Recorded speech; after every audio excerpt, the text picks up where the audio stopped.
Hello po, welcome to my channel. Kain po tayo.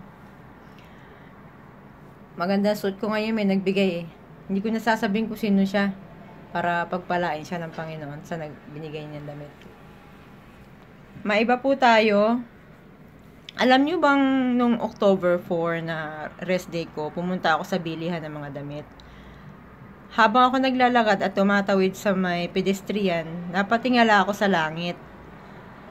May nakita akong isang pangitain na palatandaan na isang tuwid na guhit, parang may mga naglalakbay. Kami kasing mga magkakapatid, mahilig kaming tumingin sa mga ulap.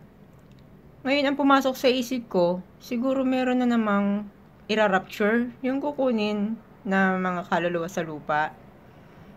Dalawang guhit po yon.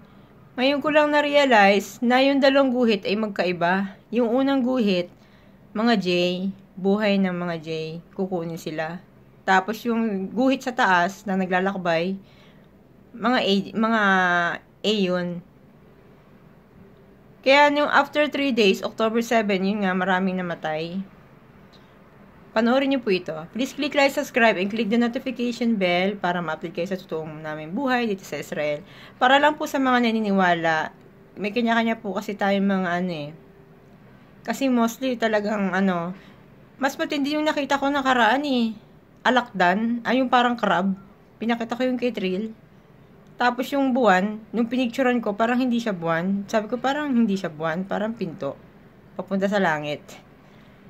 Ay hinahanap ko yung picture na yon, nawawala. Okay, bye-bye po. Panoorin niyo po. Yeah, video. Yan. Show them the clothes. What's your name? Sylvie. Selvi. Show him the. My name is Leoncia. The clothing. The clothing. Why you sent this to your sister? Yeah. Where This is you from? I buy this here. Where are you from? Philippines. Philippines. Nice. Philippines have many like this. I know. But your things is different. I want to go to Philippines. I cannot compare. Uwi na ako. It's not too hot here in Beersheba. Now it's my day off. That's why I'm walking here and unwind here. You remember we talk about Passover? Bye-bye. This is Passover. I need to... What? What he say? No, he's talking to his friend. I think he's talking to me. Me. Bye. Have a good day. Okay. Enjoy. Yeah, I will walk. Let me see the bracelet. Hello everybody, welcome to my channel.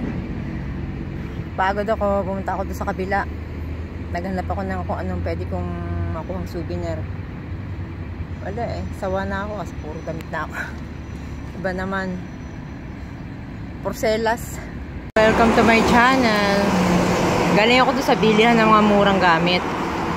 Ayun, pauwi na ako. Yung ulap, nakita ko, para siyang isang tuwid na guhit. You know. Pero, yung mga shape niya, parang alam niyo po ba yung naglalakbay na mga tao? May mga dalang sheep, goat, rooster, ayan. Pinukas ko lang ng konti. Pero kakaiba siya. Basta kakaiba siya, ayan. Parang yung iba doon, may dalang horse, may dalang camel, iba-iba ang dala nila. Alam niyo po ba yung panahon ng Exodus? Parang ganon. Kanina, kitang-kita ko kanina maganda siya Straight na straight. Sa taas kasi, may iba-ibang dimension. Kumbaga tayo dito sa lupa, may dimension tayo. May lupa tayong tinatapakan. Sila iba ang tinatapakan nila. I think this is a transparent. Kaya straight lang yan. Meron talagang dimension lang yung ulap. Kung hanggang saan lang sila. Tawin din sa taas niya. Parang meron din dyan. Yan, isang straight na yan. Ang ganda. Ayan. Wala, ang ganda niyang panoorin. Hindi naman po masyadong mainit ngayon. Mainit, pero yung hangin malamig.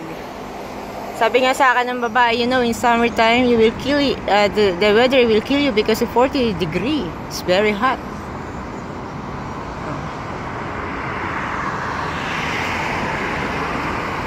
Okay, kailangan ko na umuwi. Kailangan maglinis. Kasi may work bukas.